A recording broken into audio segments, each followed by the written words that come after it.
This spaceship that we are on is like any other spaceship. It has a life support system, and that life support system is the biosphere.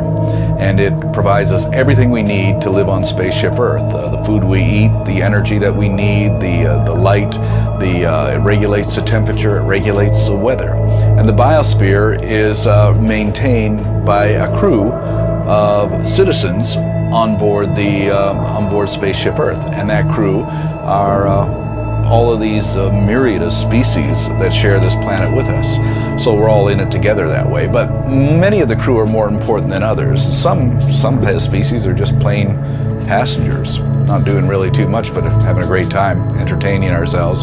Humans being probably in the first class section of that passenger ship right there, and we're taking up an awful lot of room in that first class section and using up a lot of resources, which means that we're contributing to the death and the extinction of really important crew members.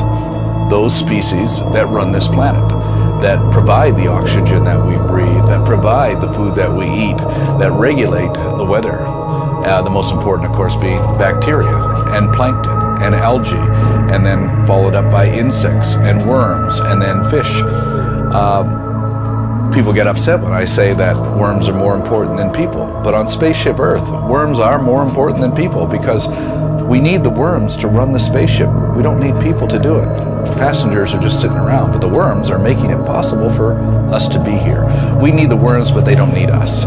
We need bees, they don't need us. We need fish, they don't need us. So these species are far more important to us because without them, we wouldn't exist. So I think that it's really the responsibility of the passengers on Spaceship Earth to watch out for the welfare of the crew members that are running this ship, and that is all of those species, those engineering species, which are maintaining this life support system.